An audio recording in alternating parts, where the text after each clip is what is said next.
The Library of Alexandria, the monument not of stone, but of knowledge. A cathedral of thought. A treasure chest of everything humanity once knew and may have forgotten. Built around 300 BCE in Egypt by the Ptolemaic dynasty, the Library of Alexandria was not merely a building. It was a dream, a mission to collect all the wisdom of the world and protect it forever. Historians, poets, astronomers, mathematicians, doctors, mystics, they came from Babylon, India, Greece, Africa. Armed not with swords, but with scrolls. It was the birthplace of the first academic community, an ancient world internet, made of ink and thought. So what happened? What force destroys a dream so powerful that empires feared to let it survive? The story they told you about the library's destruction was never the full truth, and the real reason goes beyond fire. Beyond Caesar. Into realms of power, politics, fear, and silence. The dream begins. After the death of Alexander the Great, his general Ptolemy claimed Egypt. He didn't just seek to rule, he wanted to enlighten. He ordered the creation of the Grand Mausoleum, a temple to the Muses, and inside it, the great library. Every ship that docked at Alexandria's harbor was searched. Any written work on board, copied by state scribes. One version returned, the other kept for eternity. From astronomy to zoology, from ritual to logic, every scroll imaginable found shelter under its roof. And it wasn't just about storage. It was about freedom. In a world divided by gods and kings, wars and borders, this was a place where thoughts could breathe. Meet Hypatia, one of the library's final voices. Born in the 4th century CE, she was everything the ancient world wasn't ready for. A woman, a thinker, a mathematician, a teacher, a philosopher. She taught in public, men and women alike. Her brilliance lit up Alexandria, and it made her dangerous. We'll return to her later. Her story is not just personal. It's symbolic. What did the library really hold? It's said the collection grew to over 700,000 scrolls, many lost to time. Among them were Atlantean myths and rewritten Egyptian timelines, Hermetic texts that suggested humans were spiritual beings of cosmic origin, astronomical maps centuries ahead of their time, healing knowledge from India and Nubia, manuals on geometry, alchemy, theology, and prophecy. The library was not a place. It was a portal, a bridge through knowledge itself. What went wrong? The most common explanation says, in 48 BCE, Julius Caesar accidentally burned the library during a siege. But would one fire destroy centuries of curation? Most historians now agree. The fire did happen, but the library had satellite buildings, archives, copies, safekeeping. The scrolls survived Caesar, but something else, the IDN single quotes T. freedom. Because the real death of the library wasn't caused by flames. It was caused by fear. The scrolls threatened the order of rising powers, religious, political, divine. Their ideas too bright for the thrones of men. And too free for the temples built by doctrine. So who destroyed the Library of Alexandria? Conquest? Fire? Or perhaps control? Find out next. When knowledge becomes heresy and truth becomes a crime. It began with fire, but it ended with fear. By the time the Roman Empire absorbed Egypt, the Library of Alexandria had already survived one siege, one fire, and perhaps One warning: books can outlive nations, but only if the people in power allow them to. What began as a hub for all, knowledge was slowly becoming a threat to control. And control was tightening. Power never likes questions. As Rome expanded, it adopted Christianity as the imperial religion. And almost overnight, the libraries, temples, and philosophical schools that once lit the ancient world were cast in the shadow of a new dogma. Knowledge wasn't being gathered anymore. It was being filtered. Information was no longer free. It had to fit the narrative. The library, once a symbol of unity, became a cemetery of contradictions. Philosophy turned to blasphemy. Science became sorcery. And logic became dangerous. Because the knowledge in those scrolls wasn't just about stars and numbers. It was about alternate creation stories, non-canonical gospels, forgotten gods, lost rituals, and observations that directly contradicted the newly adopted church doctrines. And that was unacceptable. The truth was becoming heretical. Enter Hypatia.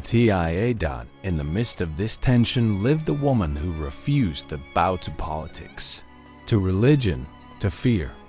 Hypatia was a philosopher of the Neoplatonic tradition. She led the library's remaining scholarly circle in Alexandria during the 4th century CE. She taught astronomy, mathematics, logic. She wrote treatises. She publicly engaged in reason. She guided male students. She stood for clarity in a time of fog. And that made her a danger. To the church. She was a challenge. To the mobs, a witch. To power, a threat. In the year 415 CE, she was accused of spreading paganism and corrupting the minds of the youth. A violent Christian mob, incited by political and religious figureheads, dragged her from her chariot in the streets. They stripped her, stoned her, flayed her alive with pottery shards, and burned her body. Not because she made war, because she made people think. Her death didn't just symbolize the fall of a woman. It marked the murder of a world where questions could be asked. When Hypatia was silenced, so was philosophy. So was tolerance. And yes, so was the library. This wasn't a bonfire. It was a blackout. The scrolls didn't vanish overnight. They were suppressed, rewritten, buried, translated beyond recognition. Whole schools of thought disappeared. Entire languages turned dead. And soon, the Renaissance would have to begin again from scratch. The Dark Ages were not just dark because of ignorance, but because the torches of truth were extinguished on purpose. What was lost? We will never fully know. How many cures, inventions, histories, philosophies gone? How many ideas that could have made the leap from ancient to eternal? Gone. Because belief was weaponized, because curiosity became a crime, and because empires rise faster when people stop asking why. This was not just the loss of scrolls. This was the loss of something far deeper. The freedom to think beyond what we are told. In the next chapter, we'll ask, what did the library truly hold? What knowledge was so dangerous that it had to be erased, not by accident, but by design? They said it was lost, but not everything burned. Not every scroll vanished. Not every truth was buried forever. Because knowledge has a way of surviving, even in silence, even in shadow, and some words are too powerful to be destroyed. They linger. Through whispers, through translations, through fragments, buried in forgotten places. This is the story, not of what was lost, but of what refused to die. After the death of Hypatia and the rise of religious orthodoxy, most believed the library was gone forever. But what if pieces of it lived on? What if some scrolls were copied, smuggled, hidden, preserved by those who knew what they held inside? You see, scrolls contain words, but wisdom travels through people. Some say that select scholars spent their lives preserving what they could copy in key texts, hiding them with all eyes and burying the rest in monasteries and caves. And slowly, the knowledge resurfaced in new robes, in new forms. Let's start with the Arabs during the Golden Age of Islam, roughly the 8th to the 13th centuries. Muslim scholars made it their mission to recover, translate, and expand upon the knowledge lost in Europe. Institutions like the House of Wisdom in Baghdad became sanctuaries for ancient scrolls, many of which are believed to be derivatives of Alexandrian originals. Greek texts were translated into Arabic. Indian math was preserved and expanded. Alchemy, astronomy, and medicine flourished. Some of the books they studied carried unmistakable echoes of Alexandria. But something changed. Instead of just preserving knowledge, they built on it. A single scroll might carry ink from 3 cultures, 3 centuries, and 3 perspectives. It became more than just memory. It became momentum. Then came the Renaissance. Europe, long shaded by centuries of intellectual suppression, began to awaken. And where did they turn to rediscover ancient thought? To the Arabic translations. To the knowledge that had traveled through time in secret. The lost became found. The forbiddens became inspiration. Great thinkers like Copernicus, Galileo, Descartes. Their theories didn't appear out of a vacuum. They stood on foundations laid long before. Foundations that might have been forged in Alexandria. But what exactly were these texts? And why were they considered so dangerous? Among the most powerful were the Hermetic and Gnostic writings. The Hermetic texts, said to be teachings of the legendary figure Hermes Trismegistus, claimed that man was not just flesh, but spirit, that the universe was a reflection of the soul, that understanding numbers, stars, and vibrations could unlock secrets of creation itself. In short, it offered humans a way to connect with the divine. Without priests. Without hierarchy. It made spirituality personal and power. Nervous. Then there were the Gnostic texts, including the Gospel of Thomas, the Gospel of Mary, and others not accepted into the official canon of the Bible. These writings described a deeply internal path to truth, not dogma, not obedience, but direct experience. They taught that God was within, and that salvation was knowledge. To those hungry for control, that was fire. So when we ask, why was the library destroyed? Maybe we should ask instead, what were they trying to protect us from? Or rather, what were they trying to protect themselves from? Because buried within the scrolls were truths that could collapse entire systems of politics, of religion, of nation. Truths that say, God is not in a temple, He's in you. Power is not inherited, it is understood, and control only works when people are kept in the dark. But here's the miracle. The knowledge survived. Not all. Cleanly, but like a candle, passed hand to hand, sometimes through shadows, sometimes across oceans, without the name of its origin. The light lived on. And perhaps now it returns to us again. In fragments. Yes. But real.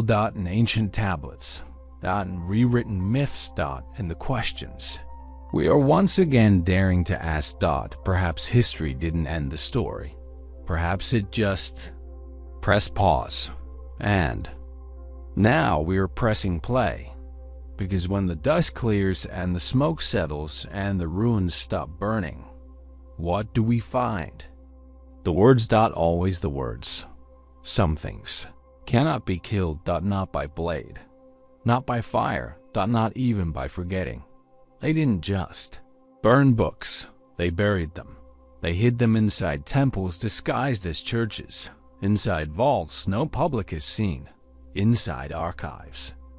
Ruled not by scholars, but by kings and perhaps popes because knowledge, once it becomes too powerful, is no longer forbidden it becomes classified as the ancient world crumbled and imperial religions seized control.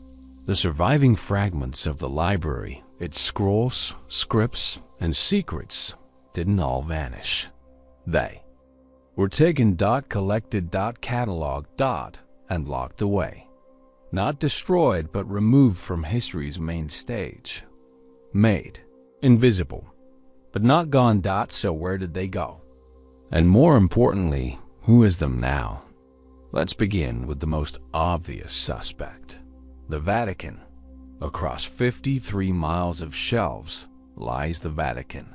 Apostolic Archive, formerly known as the Secret Archive. It houses more than 85 kilometers of documents, records, and texts dating back over 12 centuries. Letters, maps, and books, quantum theories, some say, fragments of Alexandrian scrolls. Only select scholars approved by the church may view limited portions. The rest? Unknown. And that's the point. Because controlling knowledge means controlling reality. From there, the theories only deepened. Many believe that secret societies played a major role in preserving dangerous knowledge. Groups like the Knights Templar, the Freemasons, the Rosicrucians, all rumored to have inherited ancient wisdom from Alexandria. Not just historical facts, but theological keys, star codes, sacred geometries, philosophical systems, ridiculed in public yet revered in private. Some say they encoded this knowledge in cathedral architecture. In symbols hidden in plain sight. In maps and glyphs scattered across the globe, like a silent trail waiting for someone to follow. But there's more. A darker possibility. What if the knowledge that survived wasn't just academic? What if it offered ways to manipulate energy, heal the body, read the stars more precisely than any telescope? What if Alexandria didn't just contain wisdom but technology? Not machines made of metal, but systems made of harmony. Frequencies. Resonance. Intent. Information that could rewrite medicine, rewrite physics, perhaps even rewrite life? And that knowledge was too risky to release. So instead of sharing it, they stored it deep underground. In monasteries. In sealed caves. And some say beneath the sands of Egypt itself. Remember, truth does not vanish. It hides where no one wants to look. In ideas labeled insane, in studies dismissed as pseudoscience, in histories rewritten by victors. But here's the strange part. Throughout time, people kept finding hints, hermetic manuscripts, surfacing in obscure texts, lost gospels recovered from buried jars, star maps older than their civilizations, like wisdom, trying to find its way back, even when we weren't ready. So what's in these forbidden vaults? Perhaps a scroll that rewrites where humanity began. Perhaps a method to cure that didn't need chemicals. Perhaps the proof that this world is more than matter and the mind more than memory. Maybe that's why the library was destroyed, not because it was a library, but because it remembered. And to those who feared their power slipping, that was the most dangerous thing of all. Because as long as memory exists, rebellion is always possible. And maybe, just maybe, we're finally listening again. The fires are gone. The scrolls, mostly ashes. The library, no more. And yet, why does it feel like we're still living in its shadow? The halls of Alexandria might have crumbled, but the pattern, the story continues. Because controlling knowledge was never about scrolls. It was about people, and control always evolves. Let me ask you, what is a library? Is it a room filled with books, or is it something more? A collection of truth, a gathering of minds. Asterisk, a space where thought lives unfenced and unfiltered. Asterisk, in ancient Alexandria. That space stood in marble. Today, it glows from screens, and yet the same fear lingers. Back then, they burned scrolls. Today, they delete videos. They shadow ban thinkers. They algorithmically suppress what shouldn't reach too many. And once again, the question arises, who gets to decide what truth is? You see, Alexandria was not a one-time event. It was a blueprint. The blueprint of power's greatest fear.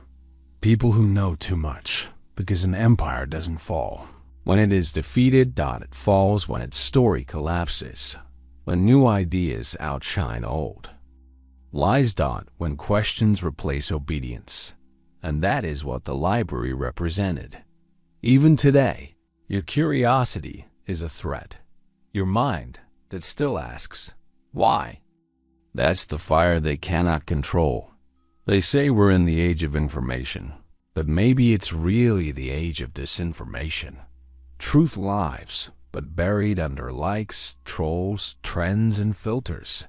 And just like then, it's not about physical destruction. It's about digital discredit. A scroll lost in flame is gone, but a truth erased quietly without anyone noticing is more dangerous. Because no one fights for what they don't even know existed. So maybe the final warning from Alexandria is this: it can happen again, and maybe it already is. Except now it's not fire, it's algorithms, not soldiers, but code, not scrolls, but data. So what do we do now? We look again. We read between the lines. We teach. We preserve. We dare to question everything, because truth doesn't belong to the past. It belongs to the courageous. To the ones who remember the flames and still hold a candle. You are the new library. Every time you seek truth, think critically, connect ideas. You revive what was built, threatened, and burned. You write what they tried to erase. And maybe, just maybe this time around, the library will not fall. Not because they can't destroy it. But because they can no longer hide it.